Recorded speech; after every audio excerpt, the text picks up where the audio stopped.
Tere tulemast tagasi kõik iluvarjulised. Oleme jõudnud oma podcastiga juba 7. episoodini. Mina olen Kristel.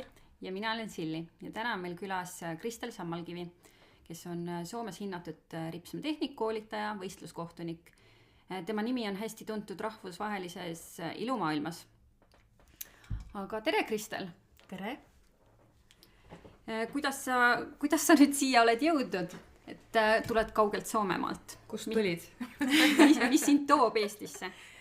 Mind toob hetkel Eestisse Rakvere ripsmevõistlus. Ja teie? Väga põnev. Ja siis kohe järgmine küsimus, lähed võistlema või kohtunikuks ja... Kohtunikuks seekord, jah. Ja, mitmendat korda juba? Eestis nüüd 2 korda sellel Rakvere võistlusel.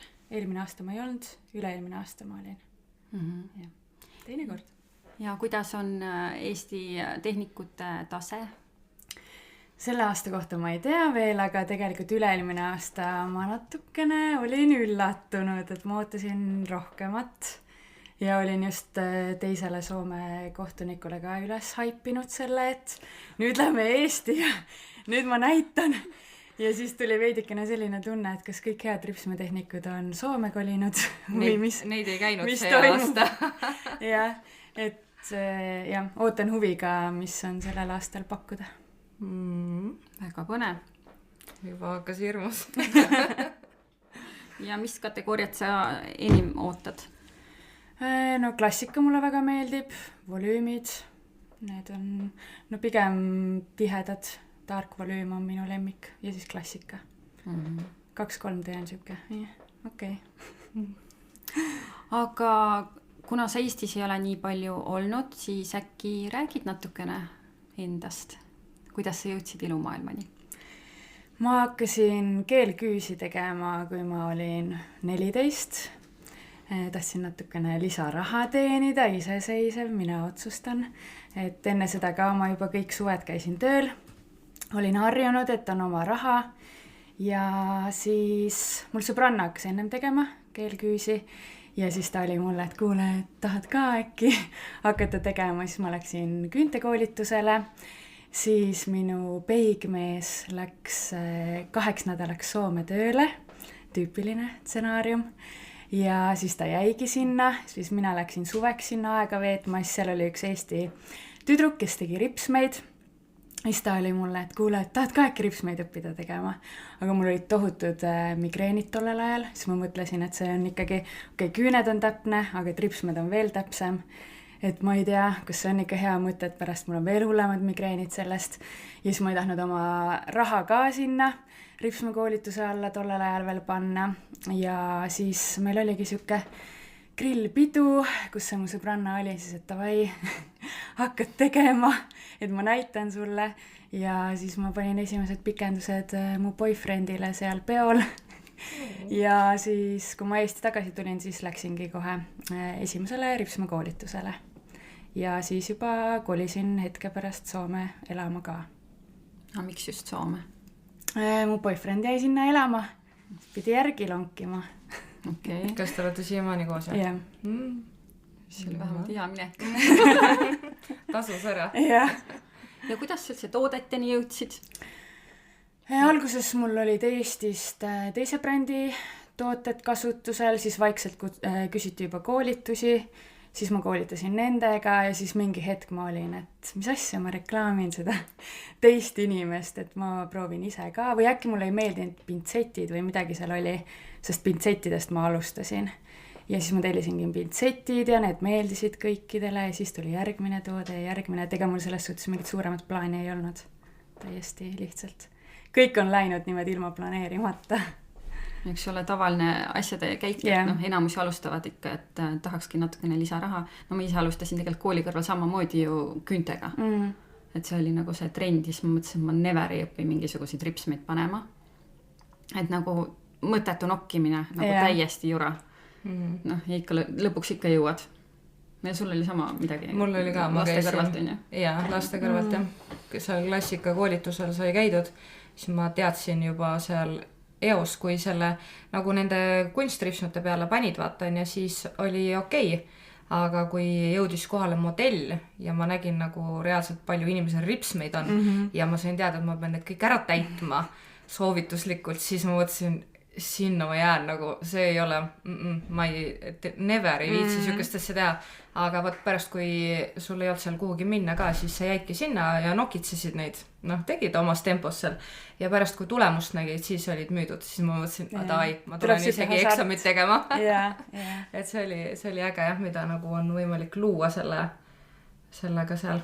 Ja see ongi enamasti laste kõrvalt või siis kooli kõrvalt siuke alguses, siuke väike hobi. See on ju nii lihtne. Ja siis kasvab. Nii lihtne. Jaa. Täpselt. Aga me palusime tegelikult kuulajatel saata meile küsimusi ja me saime nii toredasti neid. Nii et äkki võtame need ette. Ja ma küsin selle esimese küsimuse ära siis. Mul on vaja teada, kuidas ta ellu jääb oma koormaga. Kas väike vein on siin pildina ja motikonina või mediteerib õhtuti #mentalhealth. Okei, võib-olla Aiman, kes küsis. Kõige tähtsam vastus, et veini ma kahjuks ei joo, see kohe rikub kõik ära. Ei ole nii kerge see elu, kui vein ei maitse.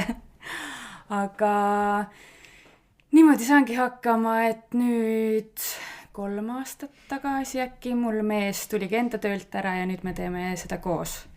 Ja enne seda oligi nii, et tema lõpetas oma töö ära ja siis ta alustas Crystal Studioga ehk siis 24/7 oli tema põhimõtteliselt tööl, et minul võib-olla mõnes mõttes oli isegi koormat vähem kui temal, et nüüd mingil ajal hetkel ei saanudki hakkama on lühike vastus, aga nüüd on jah, juba rohkem tasakaalus ja mingil hetkel tulidki siis mu koolitajad appi, et taipasin, et üksinda ei jaksa.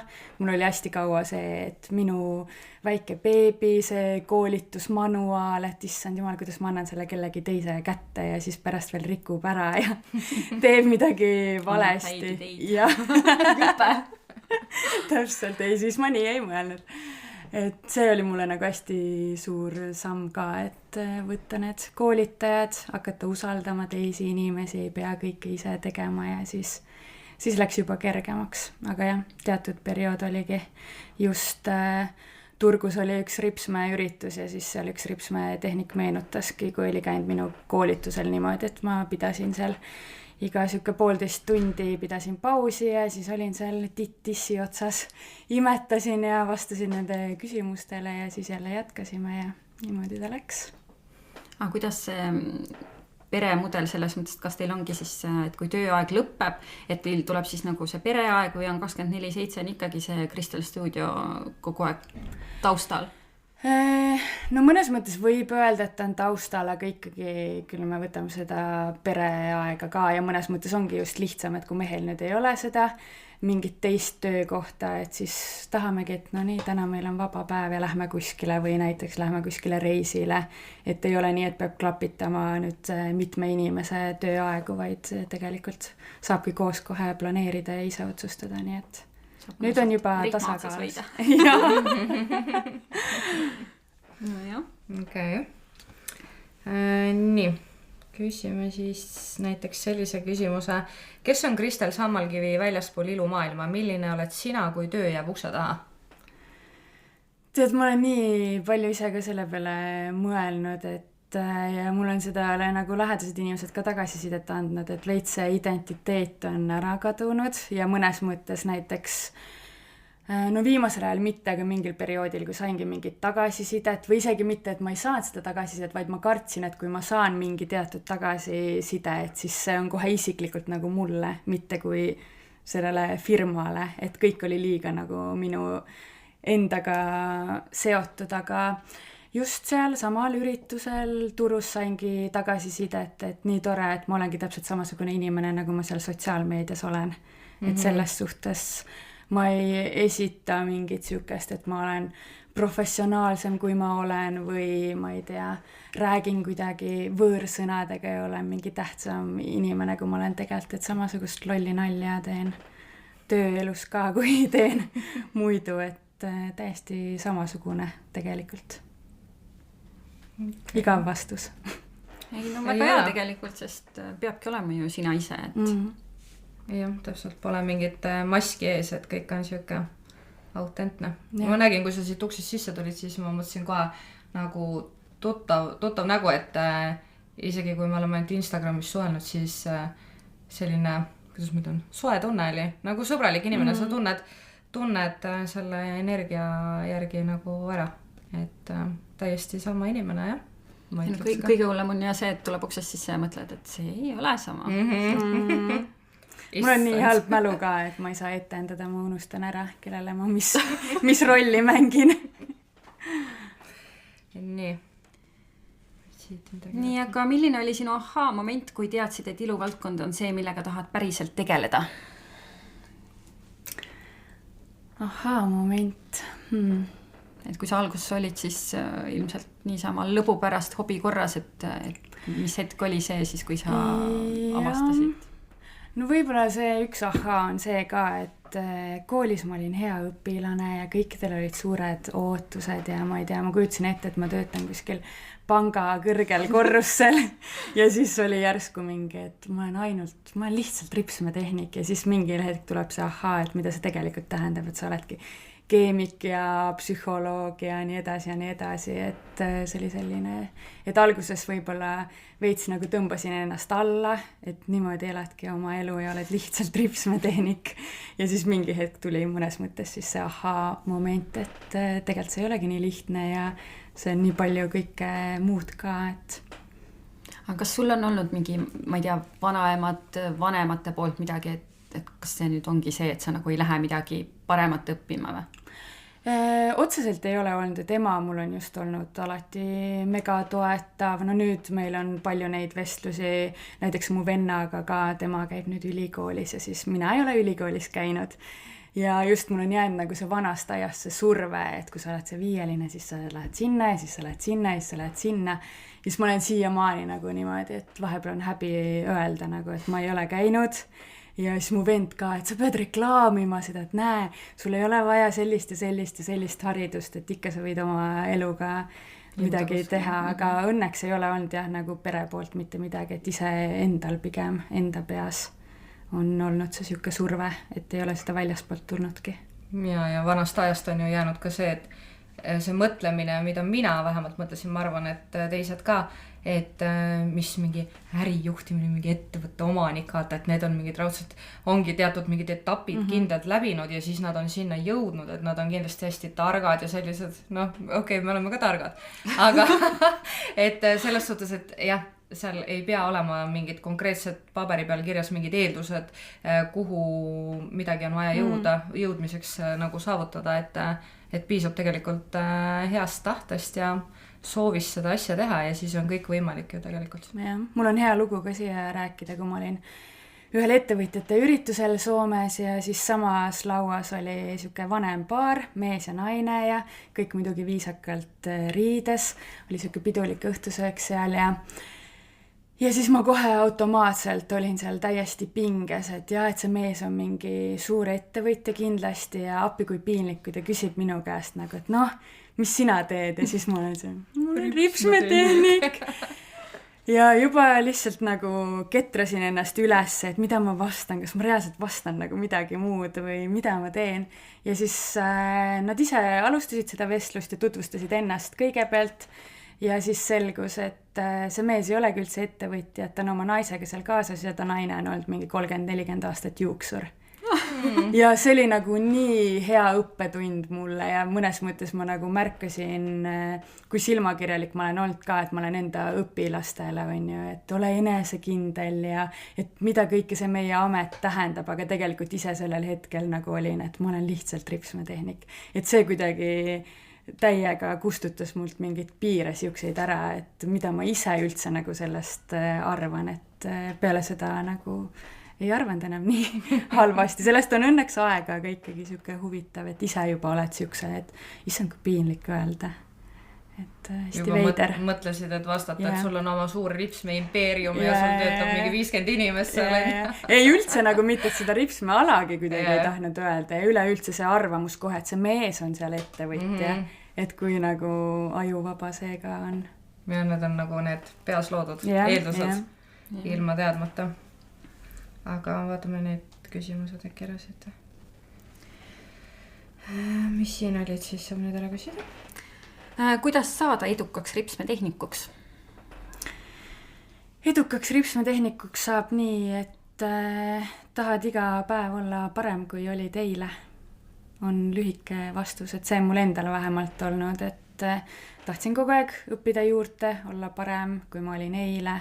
Ja näiteks just seal Soomes ka mul oli nii mõnus siuke oma mull, kus ma olin, et alguses ma ei rääkinud ju soome keelt üldse, ma ei suhtlenud seal nii palju üldse soomlastega, et oligi see Eesti kogukond ja kogu aeg oli siuke tunne, et keegi ei tunne mind, keegi ei tea mind, et kui tänapäeval, no siis ei olnud seda sotsiaalmeediat ka veel nii palju, aga et võib-olla enda tuttavas ümbruskonnas ongi täpselt see, et mida teised arvavad, näiteks kui ma teen mingi Insta-story ja räägin seal, et mis mu mingi sõber ütleb või ma ei tea, vana klassiõde, et mul oli nii hea siuke mull, et ma arvasin, et keegi mind ei tunne, ma võin teha siin, mis tahan, et see nagu võttis mingid siuksed piirid ära, aga kogu aeg lihtsalt nii-öelda võistelda iseendaga, et õppida, tahta kogu aeg iga päev olla parem, kui oli teile. Kas sa arvad, et siin ripsmemaailmas, kas sa arvad, et on võimalik jõuda sellisele tasemele, kus sa saad öelda, et mul ei ole mitte midagi kellegi käest enam õppida? Kuidas sa ise tunned, et kui kas sa käid ka koolitustel, mingeid kindlasti läbid praegu ka, ma mõtlen, huvi pärastki, kas või midagi vaadata, et kas sa saad siukest asja öelda või mitte? Tehnilises mõttes mingi siuke, et tõesti on hea tase, ikka tuleb mingil hetkel, aga ongi, et igal ühel on mingi oma uus stiil jälle või näiteks, et kas sa oledki nüüd ripsmetehnik või sa oled koolitaja, et koolitajana on jälle see ka, et kuidas keegi teine koolitab, kuidas ta näiteks õpetab mingit, ma ei tea, kas või keelpadja paigaldust ja mingid sellised asjad on ikka, aga ripsmetehnikuna jah, et meil tegelikult tuleb kogu aeg uusi stiile, modelleeringuid, kõiki asju ja mina inimesena olen vähemalt selline, et mul on kogu aeg vaja seda vaheldust. Kui ma rutiinselt lihtsalt teen päevast päeva, siis kaoks ära see motivatsioon, et lihtsalt inspiratsiooni ja motivatsiooni pärast ka ja praegusel hetkel pigem mulle endale ongi siuksed üritused, konverentsid on rohkem sellised, kus ma ise käin, et koolitusi, ma just mingil hetkel lugesingi kokku siis ainuüksi volüümi koolitusi, ma olen käinud üle 50 pluss nagu mingid baasasjad seal kunagi. Et selles mõttes nagu neid tundub, et on piisavalt, et konverentsid on hetkel mulle rohkem siuke, et kus ma saan inspiratsiooni ja motivatsiooni. Kas on veel mõni koolitaja, kelle juurde sa läheksid maailma lõikes? Minu selline top, kuhu ma ei ole pääsenud, on Olga Nevmienko. Ma loodan, et ma ütlesin selle nime nüüd õieti. Et kõik, mul on terve see aeg olnudki just, miks neid koolitusi on nii palju, et alati, kui ma olen leidnud kuskilt kellegi parema, kes oskab paremini või kes on oma karjääriga siis seal kohas, kus mina tahaksin olla, siis ma olen kohe sinna õppima läinud. Et hetkel mul peale selle Olga ei olegi konkreetselt kedagi, et kõik Morozovad ja kes iganes sellised nimed on läbi käidud. Aga millised 3 nõuannet sa annaksid alustavale iseendale? Mis sa teeksid teisiti või? Esimene on see, et kõlab äkki jah, sellise klišeena jälle, aga reaalselt, et raha uskumused korda. Minul oli see hästi kaua just see, et mõtlesin, et mina tean paremini, palju kliendil on raha maksta mulle, et ei julgenud näiteks hindu tõsta mingil omal põhjusel, mis endal oli jälle peas loodud siuke mõttemaailm, et see tegelikult piiras hästi palju need kõik sellised uskumused, et see kõik korda teha näiteks kas või kui ma oleks pidanud juba kliente vähendama, rohkem keskendumagi toodetele, siis mul oli see, et ma pean tegema neid kliente sellepärast, et siis mina näen ja kõik teised näevad, et ma konkreetselt teen tööd, et see on selline nagu kohe me näeme selle lõpptulemuse versus see, et ma istun seal arvuti taga. keegi ei näe ju, et ma teen tööd, et kõik arvavad, et ma lihtsalt logelen. Et mingid sellised hästi imelikud mõtlemised peas, et need nagu mind piirasid teatud etapini ikka päris palju. Siis teine on see, et unista suuremalt, et reaalselt sinna Soome kolides mu unistus oli see, et mul on katus pea kohal ja toidupoes ma ei pea hindu vaatama. Et see oleneb ka, et mis taustast sa tuled, et minu jaoks see oli nagu siuke, et kui ma saan osta ükskõik mida sealt toidupoest, siis I made it. Siis tegelikult hästi kaua läkski nii, et kuna mingit plaani ei olnud, kuhu ma tahan jõuda, siis ma lihtsalt jooksingi sinna, kuhu mind taheti, et lihtsalt sinna koolitama, siis ma ei tea, kas sa võiksid selle toote võtta, kas sa võiksid siukse koolituse teha, et ma ei tea, mingi 5, 6, 7 aastat isegi lihtsalt nii, et nagu peata kana ilma mingi plaanita, ma lihtsalt jooksin sinna, sealt küsitakse seda, nii nüüd siuke koolitus ja saab ikka, teen, siis teed selle, mitte see, et mis on see suurem plaan, kuhu ma ise tahan minna, mida ma tahan teha ja siis mingil hetkel tuligi siuke väike mõnes mõttes ikkagi võib öelda paigalseis ka, sest mul ei olnud mingit strateegiat ega suuremat plaani, et ma nüüd liigun sinna suunas. Et kas või sama, et oleks võinud toodetele rohkem keskenduda peaaegu kohe alguses, kui see käima läks, aga siis olid need omad hirmud ja sama koolitustega, et kogu aeg ma mõtlesin, et see rühm on minu viimane. Et see ka mõnes mõttes see väikse Eesti see, et palju neid ripsmetehnikuid saab olla, et mingil hetkel ma olen ikka kõik ära koolitanud ja siis ma ei julgenudki klientidest lahti lasta, et kogu aeg see on viimane. Aga mis oli see pöördepunkt siis, et kui sa avastasid, et sul on nüüd vaja seda oma strateegiat ja oma sihti? No eks see ikka siuke burnout'i poisikene oli seal. Ja siis ma võtsingi mentoreid ja mingil ajal isegi teraapias käisin selle teemaga ja siis hästi palju siukseid uskumusi saigi enda peast lahti logistatud. Et siis tuli muutus, et pigem jah, nagu tänu mentorile, kes ütleski, et halloo, mida sa teed? Okei. Nii, näpunäiteid alustavale tehnikule või soovitusi?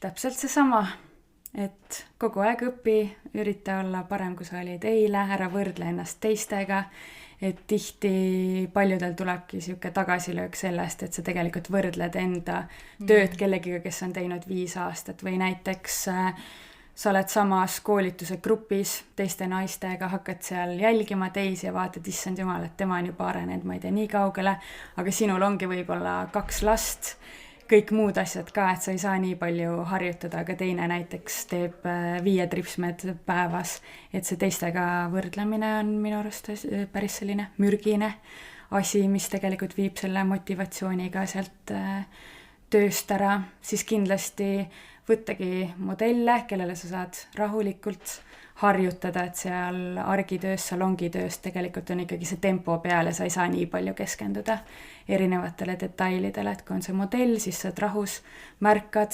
igasuguseid väikseid vigu, mida teed, saad seal parandada, katsetada erinevaid asju, et sellest tuleb ka hästi suur siuke areng töös.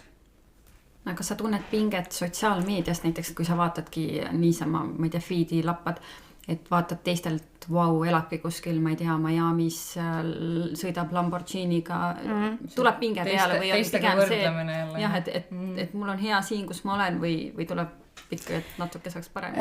Ma olen mega ambitsioonikas selles mõttes küll, jah, et mul mingi periood oligi täpselt see sinnasamma burnout'i kanti, kus ma olingi, et miks ma ei teinud omal ajal nii ja miks ma ei uskunud endasse rohkem ja siis, kui ei olnud veel nii palju teisi, kes teevad sama asja, et kui palju lihtsam oleks ja miks ma ei reklaaminud ennast rohkem ja nii, aga nüüd ei ole midagi, et mingil hetkel mul just tuligi selline arusaam, kui mul oligi täpselt mingid eesmärgid, et ma tahan näiteks koolitada igal pool välismaal ja siis, kui ma tegingi analüüsi, kas ma tegin selle äkki mentoriga või mul oligi siis ka see psühholoog veel, ma ei mäleta, siis ma saingi aru nagu, et need on mingi 5 aastat vanad unistused, et tegelikult ma ei taha enam seda teha, et tegelikult ma tahakski keskenduda rohkem toodetele, kui seal läheb hästi, siis ma võin lihtsalt reisida sinna välismaale, lihtsalt olla seal basseini ääres, mitte et ma stressan veel nende koolituste ja asjadega, et nüüd ma olen nagu rahu teinud, aga noorem Kristel oli jah, selline. No seal ongi ju see ikkagi... ka, et see nagu, miks sa peaksid nagu, ongi nagu kerge on nagu kahetseda, miks ma ei teinud nii ja nii, aga sa ei saa seda aega ju reaalselt tagasi pöörata. Kõigel on põhjus. Jah, täpselt.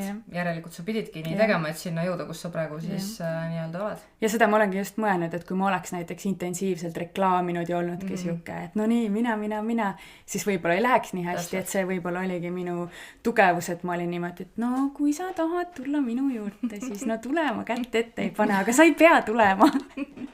Pigem nagu selline mentaliteet, et jah, iga asi on millekski õige või hea. See ongi üks kihvt kommentaar. Väga võimsa ettevõtte oled loonud, aga kuidas sa hoiad tasakaalu muu eluga? Noh, siit on vist välja tulnud, et väga hästi ei ole hoidnud, aga mul ongi võib-olla siuke ebapopulaarne arvamus ka, et minu arust, kui sa tahadki kuskile jõuda, siis sa pead teatud perioodi elus tegema rohkem. Et kui sa teed 8 tundi, nagu kõik teised teevad, siis oledki arvatavasti samas kohas. Et jah, ilmselgelt work smart, not hard, et seal on ka oma see point, aga enamasti ikkagi peabki tegema rohkem ja praegu ma olen väga õnnelik, et ma tegin selle just nimelt seal 20-ndate alguses selle hullu töö ära, et nüüd, kui olen 33, siis enam ei jaksaks, et nüüd see on nagu tehtud ja saabki võtta veidikene lõdvemalt, et seal kah võib-olla tasakaal tulekski siis sellega, et sul ongi see oma strateegia, siht silme ees, et sa jätadki ära need siuksed mõttetud asjad sealt, üleliigsed asjad ja keskendudki, et kuhu sa reaalselt tahad minna. Aga jah, hetkel on tasakaal hea, et saab juba mõnusalt ise valida, et mida ma tahan teha ja mida ma ei taha teha ja kuna ma tahan teha, et vanadusega tuleb see. Ja see on see vabadus, mida kõik tahavad vaata ettevõtlusega. Lihtsalt keegi ei taju, et alguses tulebki ropult tööd teha. Et see ei tule lihtsalt niimoodi. Jah. Et see on see lõpptulemat. Ma olen paljudele sõbrannadele ka, kes on hetkel veidi nooremad, et reaalselt kui praegu veel, sest mul olidki juba see lapsed ka või üks laps alguses, et kui ei ole veel lapsi ka, et tehke nagu see ränk periood nüüd ära, et siis hiljem on lihtsam, et enamasti ikkagi niimoodi niisama, et on vikerkaared ja glitter, siis jah, mõnel tuleb, kes tõesti on väga osav, aga enamasti see ei tule niisama. Aga kuidas sa hoiad tasakaalu töö ja kollektiivi vahel? Koolitajate tiimiga meil on see hea asi, et ma ei ole ühtegi koolitajat valinud selle järgi, et kui hästi nad ripsmeid teevad, vaid konkreetselt persooni järgi. Ja kõlabki jälle võib-olla naeruväärselt, aga ongi see, et kellega ma tahaks sõbranna olla. Tegelikult ma ei ole seda niimoodi otseselt mõelnud, aga hiljem mõeldes ma olengi lihtsalt valinud, et kuule, et see inimene on ju nii tore ja näid seda potentsiaali, ilmselgelt kõik on teinud ilusti ripsmeid, häid ripsmeid, aga mitte veel sellel hetkel võib-olla täiuslikke sellist nagu koolitaja taseme ripsmeid ja mis see üldse on, et tegelikult koolitajal on ju nii palju kõike muud ka vaja, kui lihtsalt teha neid täiuslikke võistluse ripsmeid, et mõni, kes teeb selliseid, siis tegelikult teisele ta ei oska neid õpetada. Et tänu sellele, et ma olengi lihtsalt persooni järgi valinud neid inimesi, siis me olemegi lihtsalt tööst väljaspool, olemegi parimad sõbrannad. Et siis me saame öeldud ka need negatiivsed asjad või mingi siukse konstruktiivse kriitika ilma, et oleks mingit tüli või muud, et see tasakaal lihtsalt on iseenesest seal, sest me lihtsalt klapime oma vahel, kuigi tegelikult persoonid on hästi erinevad, et ei ole ühtegi koolitajad võtnud selle jaoks, et kelle abil ma saaksin veel rohkem raha teenida. Et see ongi just alguses olnud see, et kellele ma julgen oma beebi anda, kes seda katki ei tee. Ja sellepärast ongi hästi sujunud, et midagi ekstra liigutust ma ei teegi, aga veedamegi hästi palju koos aega, suhtleme hästi palju, iga päev meil reaalselt meie grupis on, ma ei tea, 100 sõnumit kindlasti, sest meid on seal mitu ka, et lihtsalt iga päev suhtleme. Et siis julgebki neid tööalaseid asju ka arutada võib-olla vabamalt. Palju sul koolitajaid on Soomes ja Eestis? Soomes on 6 ja nüüd Eestis 2. Ja kuidas keelebarjäär vahepeal? No Eesti tegelikult on ju nii alguses veel, et üks koolitaja elas Soomes, kolis nüüd Eestit, tema räägib soome keelt ka, et on veidi lihtsam, aga nüüd niimoodi, et me tiimiga täiesti kokku saame kõik, siis meil ongi siin märtsi lõpus esimene kord ja siis meil tulevad suvepäevad, et eks nad siis saavad veel rohkem tutvuda, et nüüd seal Messenger rühmas võib-olla natukene on veel sellist vaiksemat vaikust rohkem seal grupis, kus me oleme kõik koos, aga kindlasti kui esimese korra kokku saame ja siis saab hakkama. See on jah, peale väikest veini lähevad kõik keeled. Kehakeel. Kehakeel, jah. Aga siis ongi, et oled pikalt Soomes tegutsenud, et miks alles nüüd Eestisse siis oled jõudnud? Vot siin ongi täpselt taaskord, ma vastan juba ette ära, et tegelikult ju needsamad limiteerivad uskumused, et kuidas nüüd seal Eestis on ju nii head tehnikud, seal Eestis on nii head brändid, seal on juba kõik olemas, et kuidas ma nüüd mahun sinna väiksesse Eestisse, et mida mina nüüd seal, et tegelikult ongi nagu kirjutatud ammu, kutsutud nii-öelda ammu ja nüüd oligi selline, et hakkas igav, mõtlesin, et okei, proovime ja tegelikult ka see, et mu venna pruut on hetkel mu assistent, ta elab Eestis ja siis ma olingi lihtsalt talle, et võtta see Eesti, et mul nagu nii palju võib-olla energiat kohe ei ole sinna panna, et lihtsalt vaatame, mis saab ja siis tegelikult päris ilusti läks see käima ja siis sellest tuli endale ka see motivatsioon, et kuule, ma ikka peaksin sinna vist energiat rohkem panema. Aga jah, see sama jälle limiteeriv mõtteviis, et mis nüüd mina sinna Eesti, kus kõik on nii head. See on ju huvitav kuulata, et sellised piirangud on peas kinni, kui tegelikult oleks ju nii loogiline, et sa oled ju eestlane, et sa nagu võikski jalaga uks lahti on ja astu sisse. Et kui vaatad, meil on siin nagu igal inimesel on oma bränd on ju praktiliselt, et nagu vahet seal on, siis sul võib kas või kolm olla. Ja aga ma hiljem olengi analüüsinud, et ma arvan, et siin oli täpselt see minu enda mulje, et seal Soomes oligi, mõnes mõttes mul on siiamaani, et ma ei tea, keegi ei tunne mind, keegi ei tea mind, sest ma ei tea, tunne tema vanaisa või tema vanaisa venda, et siis ma arvan, et keegi ei tea mind ka, et siis mul ei olegi seda hirmu täpselt jälle. Et selle Eestiga võib-olla oligi kaua aega selline, et siin ikkagi juba ma ei tea täpselt, et mis see mu vana klassiõde arvab näiteks sellest. Aga mis siis? Jah, aga see oligi selle aja mina. Ja siis mingi hetk lihtsalt oligi juba nii üle pea kasvanud see Soome olukord, et kõigepealt nagu handli see seal ära ja siis hakka mõtlema laiendamise peale ja olengi nii paljude inimestega vestelnud, et täpselt mu selle mentori kaaslane, nad on Poolast. Ja siis tema kaaslane ka ütles, et Poola kõige suurem ripsmebränd, et neil on 80 miljonit eurot aastas on see käive ja nemad ei ole valmis veel laienema väljapoole, et mõtle nagu hoolikalt ennem, kui sa laiened kuskile. Poola on küll natuke suurem ka, et nagu...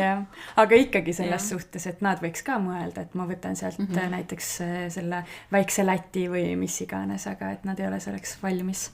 Et siis see ka natukene pani mõtlema, et hoia oma asjad siin Soomes hetkel korras ja täpselt see tööjaotus ise endale, et kus su fookus on ja kõik asjad.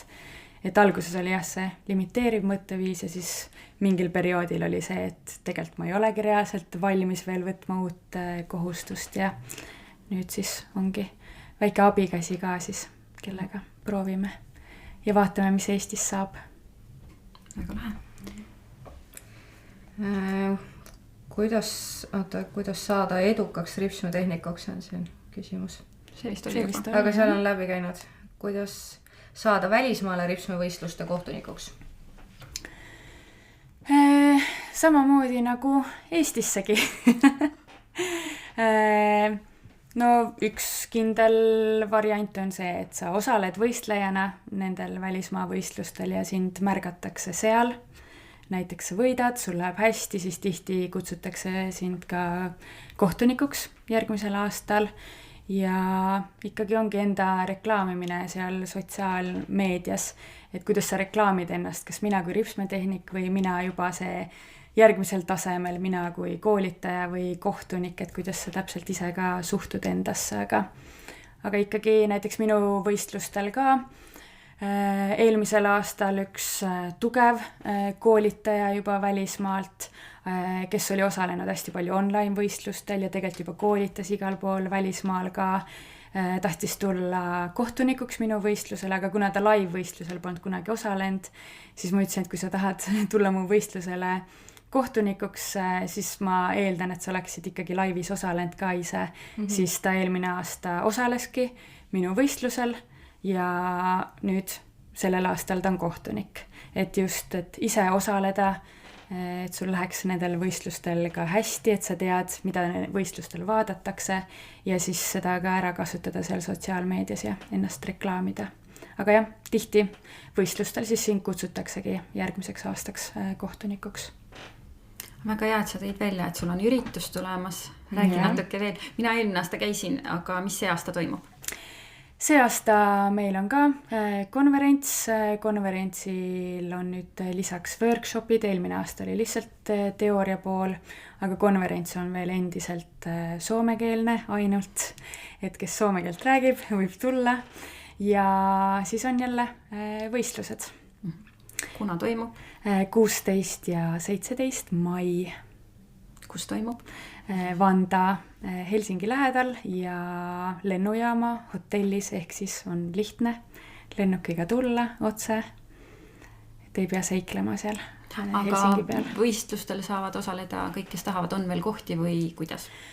On veel mõned kohad, keda kõige rohkem ootan ongi juunior, algajad, et sellega Soomes on suht tehnikud, siuksed arglikud, ei julge ja olen ise siin samal arvamusel näiteks London Lassi looja Hannaga, kes lõpetas võistluste korraldamise ära sellepärast, et tema jaoks, miks ta kunagi alguses hakkas neid võistlusi korraldama, oli see, et ta tahtis, et algajad tulevad võistlema, kellel ei ole raha minna 10 erineva koolitaja juurde ja siis nad saavad seal võistlusel mitme kohtuniku tagasiside kommentaaride näol, et mida paremaks teha enda töös ja nad võivad ennast arendada. Aga viimastel aastatel see ongi olnud nii, et tegelikult need samad näod käivad ühelt võistluselt teisele ja siis rohkem need koolitajad seal omavahel võistlevad, et kellel läheb paremini ja siis need juuniorid ei julge tulla, sellepärast et nad arvavad, et sa pead olema juba seal teatud tasemel, et sa võiksid osaleda.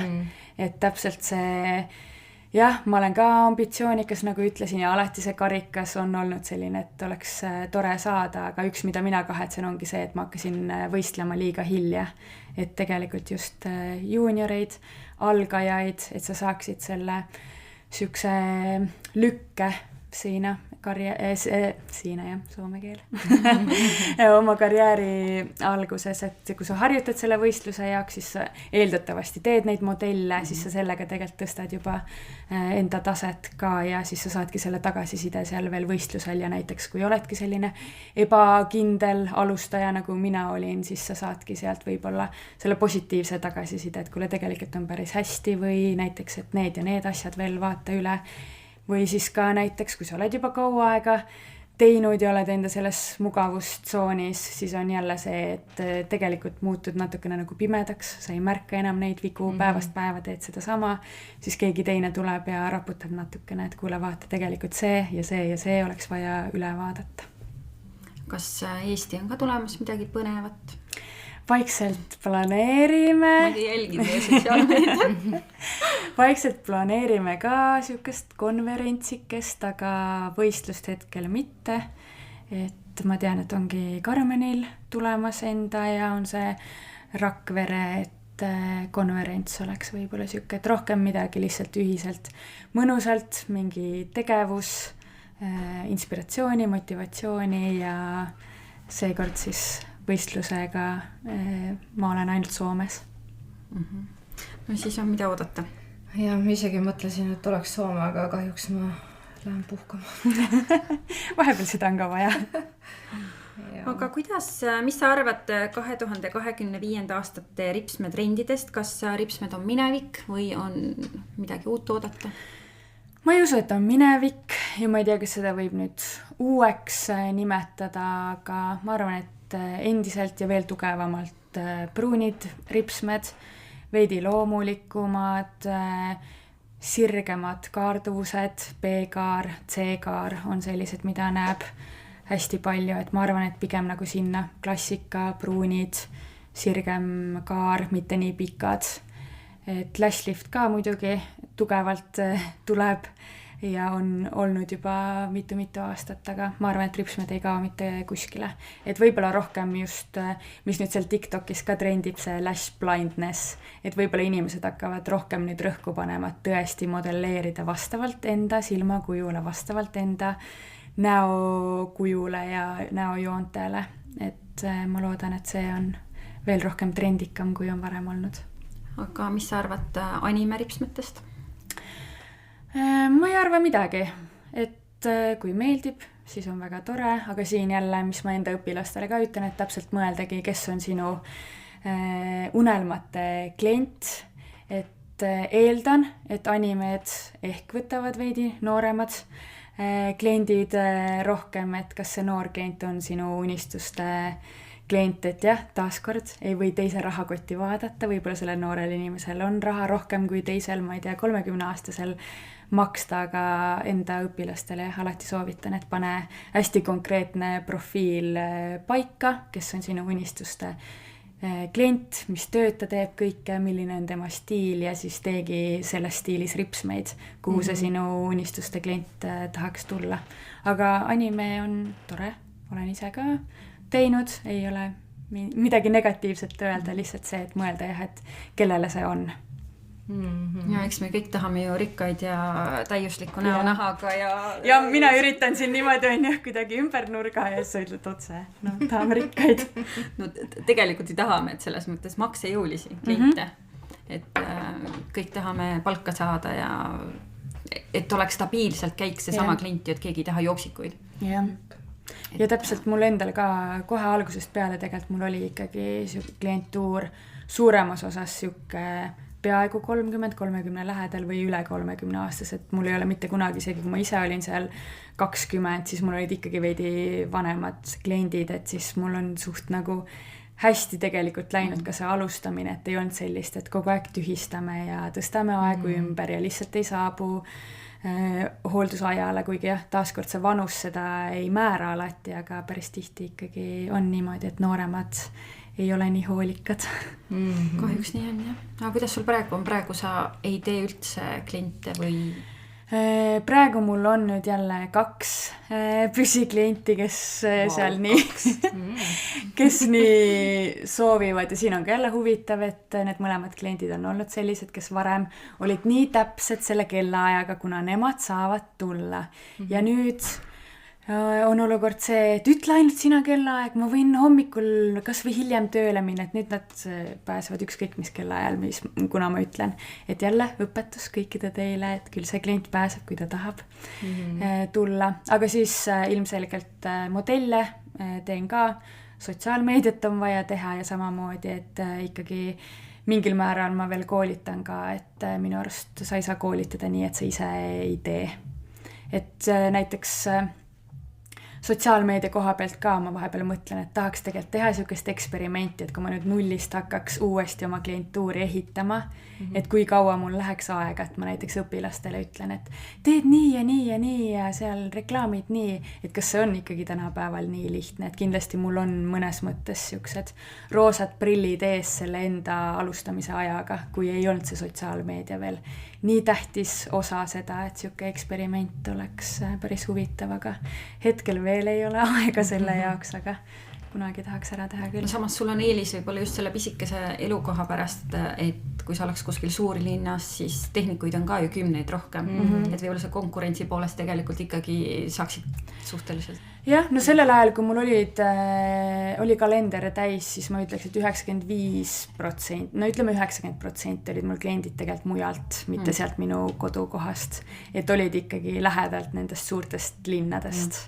Et see on ka jälle selline, et jällegi, kui meeldib, siis nad tulevad, vahet ei ole, mis kell ja kust kohast on.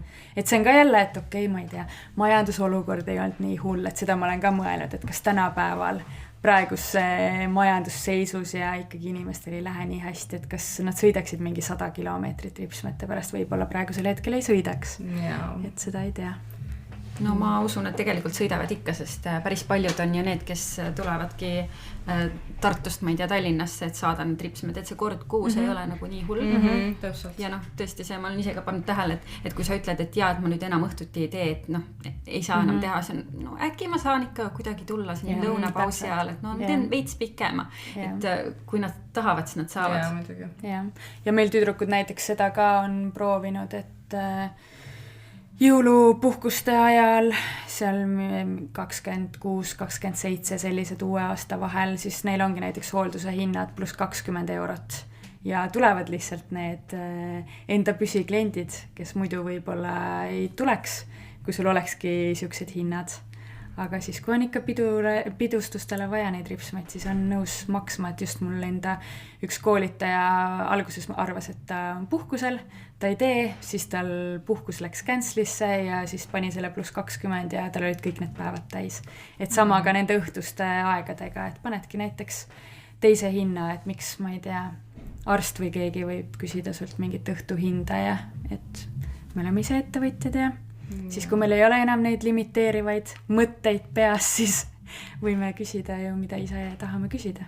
Ja ma arvan, meile see hirm lihtsalt, et me istume üksinda siin ja mitte keegi ei tule, aga tegelikult loodetavasti keegi ikka tuleb. Ja proovida. Ja minu vähemalt moto, kui võib sellist sõna kasutada, on see, et kalender ei saaks mitte kunagi täis olla, et just alati peaks olema seal 1-2 kliendile ruumi, et kui sa näed, et mul hakkab kalender täis saama, siis tõsta neid hindu. Ja täpselt ongi, et mis on ka hea point, et kui sul ongi näiteks mingi jõukam klient, kes tahabki näiteks, ma ei tea, vahetada seda aega või miskit sellist, et sul ei ole kalender nii täis, nagu mul oligi nendel hulludel aegadel, ma tegin hommikul vara alustasin ja mingi õhtul kell 10 ja kui keegi pidi ümber tõstma selle aja, siis ma olingi nagu kuhu ma panen sind, et no tule siis 10, kõik inimesed ei ole nõus enam tulema kell 10, et siis ka jälle, et sul peab olema natukene seda ruumi seal kalendris ka ikka, et saab klient muuta seda aega siis, kui tõesti vaja. See on väga hea point, ma pole selle peale ise mõelnud. No võt, jälle targem. Hindu tõstma. Jaa, no selle hinna tõstmisega on ja nagu, no ma ei tea, Eestis on üldse see väga tundlik teema kuidagi, nagu tehnikute seas ka minu arust ei ole väga siukseid tehnikuid, kes julgeksidki küsida mingeid ikka normaalset hinda sellest, et seda hinnatõusu tegelikult meeletult kardetakse teha millegi pärast. No tõesti, võib-olla selles suhtes Eestis tõesti, kui lähedki sinna toidupoodi ja vaatad neid hindu, siis hetkel ma ei kommenteeri Eesti olukorda, et see on natukene keeruline ilmselt teil hetkel. Vanemad elavad ka Soomes, tulevad siia ja see on, kuidas te elate siin, et mille eest te ostate neid asju, et selles mõttes et see enda klientuurist ka tegelikult ma näen, et päris mitmed on ikkagi loobunud ja küll ma alati pooldan, parem maksas elektriarve ära kui ripsmed on ju, et väiksed niuksed, võib-olla ei tasu nagu lakke tõsta, kui tahad ikka ise vorsti süüa, aga lihtsalt natukene kohandada. Ja kas või just mõeldagi siis, kui lashlifti ei tee, et võtta see teenus ka juurde, et kui ei ole kliendil võimalik hetkel pikenduste hooldustes käia, et siis näiteks lashlift annabki veits ruumi, mänguruumi siin, et ei pea 3 nädala tagant. Järgmine plaan. Ma ei oska seda öelda. Nii, aga siis siuke küsimus, et milline on olnud su kõige keerulisem või naljakam olukord kliendiga? Kas sulle meenub midagi? See ei ole keeruline ega naljakas, aga üks, mis mul alati meeles on, kui mu klient nägi mingit unenägu ja ma tegin ripsmeid ja ta lihtsalt unes võttis mu käest niimoodi tagant kinni ja tõmbas selle niimoodi ette ja õnneks ma kasutasin vahtpadjakesi, vahtteipi, jah. Ja see pintseti ots, ma ei tea, mis hea õnnega, see täpselt läks sinna. Et jah, seal mõned millimeetrid siia-sinna oleks näiteks see pintsett olnud seal silmas ja siis kuidas sa seletad sellele kliendile, et sa ise võtsid mu käest kinni ja sa lõid endale pintseti silma.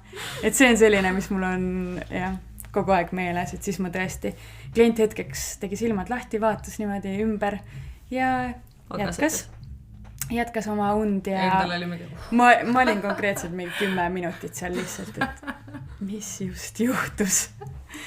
Et see on jah, selline hirmus olukord olnud. Ja mul on ükskord klient ka maganud nagu nii sügavalt, osad on sellised, kes ütlevad, et ma ei julge magama jääda, ma ei tea, mida ma teen. Ja ükskord üks klient jäi nii sügavalt magama, et järsku täpselt samamoodi tõuseb istuli ja hakkab mul kapi pealt mingi tassi mingi niimoodi otsima ja siis ma küsin, oot, mida sa teed, vaata. Siis ta mingi, issand, ma ripsmetes, appikene, ma otsisin äratuskella praegu. Ma mingi, okei. No mina sellepärast ei julge ripsmetesse minna, et ma olin ka ükskord ripsmetes ja lihtsalt tegingi silmad lahti ja siis ka tõusin poolistukile, et nagu võtta. Ja nüüd mul on täiesti paanika, ma nõuan, et tehnik räägiks minuga, et ma jumala eest ei jääks magama ja siis ma pigem nagu ei lähe. Ja siis on tea, et kui sa suudad umbes poole tunniga täiuslikku ära nagu teha, et siis ma võin tulla, aga üle selle ei. Ma ei julge lihtsalt, see on nagu tahaks silmi säästa. Täiesti. Aga küsime mõned küsimused võistluste eel, kuna me siin Rakvere võistlused on homme. Kahjuks kõik, kes kuulevad seda, siis teie neid nippe kuulete alles siis, kui need võistlused on läbi, aga ma kuuleks hea meelega. Aga sügiseks siis? Ja sügiseks Karmeni võistlusele või siis saate Kristeli juurde Soome minna ka neid katsetama. Et mida kohtunik tegelikult võistlustel hindab, millised detailid teevad ühe töö võidu vääriliseks? Sa tahad eelist praegu saada, ma saan aru. Ma igaks juks kuulen. Selle jaoks meil on eraldi episoodi vaja. Aga no number 1 see, et uurigi, kes need kohtunikud seal võistlusel on, mis neile meeldib. Kui sa näed, et mõne kohtuniku feed ongi pruune ripsmeid täis, siis kui sul on vähegi selline modell, siis kasutagi pruune ripsmeid, kas või seda tumepruuni selle musta asemel, et veidikene taustatööd, mis meeldib. Et näiteks kas või endal Londoni võistlustelt kogemus, et esimesele modellile ma tegingi siukest täiesti nagu võistlustööd, maks pikkus oli äkki 10, oleks võinud ka lühem olla, panin 10 ja siis mu modell rääkiski, mis tülitsemine seal kohtunike vahel oli, sest üks kohtunik oligi selline, kelle Instagrami feed on täis sellist 16 mm, 17, 18 mm ja ta oli lihtsalt, et mis asi see on, mis 10 mm ja siis teine kohtunik oli jälle, et nii peabki tegema ja siis mult võeti äkki 2 punkti maksimaalsest maha ja siis ma tegingi järgmise töö, ma olin, et okei, et ma ei suuda 12 mina võistlusele ei suuda teha, aga siis täiesti suva, et ma panen selle 11 millimeetrit sinna, siis muidugi see sama kohtunik enam ei hinnanud ja õnneks ma sain sealt selle makspunktid, aga täpselt need konkreetselt, need 2 punkti sellest esimesest tööst olidki need, miks ma olin võistlusel 3., mitte esimene. Et jah, see on ka jälle selline, et oleksin ma selle kohtuniku profiili korralikult analüüsinud ennem, siis arvatavasti ma ikkagi ei oleks seda pikka sinna pannud, sest kunagi ma ei tea, kes nendest kohtunikest on see, kes hindab seda pikkust seal, aga jah, korralikult uurida ikkagi kohtunike maitset natuke, et jah, meil on need reeglid seal võistlustel, aga veidi viia kurssi ennast, et just kas on selliseid palju, kellele meeldib M-kaar, L-kaar, et siis kasutagi neid, kui modellile sobib pruunid ripsmed, kõik sellised asjad. Ja nagu me kuulsime, siis sulle meeldib tume volüüm, on ju. Sealt lähevad punktid, sest ma ei ole ma ei ole väga fänn. Need on ilusad, aga see aga ei ole täpselt minu stiil. Aga täpselt, et see tihe volüüm, aga see ei pea olema selle musta pikendusega tehtud, et seal võib ikkagi pruun olla. Tuleb lihtsalt väga tihedate ripsmetega modell, vaata, siis on kõik hästi. Nende modellidega on üldse jah, seal peab niimoodi õnne jah, see on aga ikkagi sellisel võistlusel võib-olla mina siis kellegi arust olen liiga leebe, et vähemalt tookord Rakveres ma ikkagi mõtlesin selle peale, et seda modelli ei ole ise valitud, et kas või värvilistes seal oligi ühel modellil, abi ma ei mäleta, mis värvi juuksed tal olid, igastahes tal olid värvilised juuksed.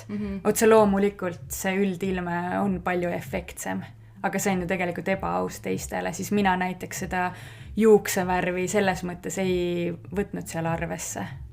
Et kui oleks nii, et saab igaüks oma modelli ise valida, siis jah, ma võtan selle arvesse, et sa oled tõesti nagu all in läinud, aga Rakvere võistlustel küll mitte. Seal on siuke loterii. Kuidas sa hindad üldmuljet, kui teisel on nagu pilt ilus modell ja teisel võib-olla ei ole hambaid suus. Et selles mõttes seal on hästi raske nagu võtta seda.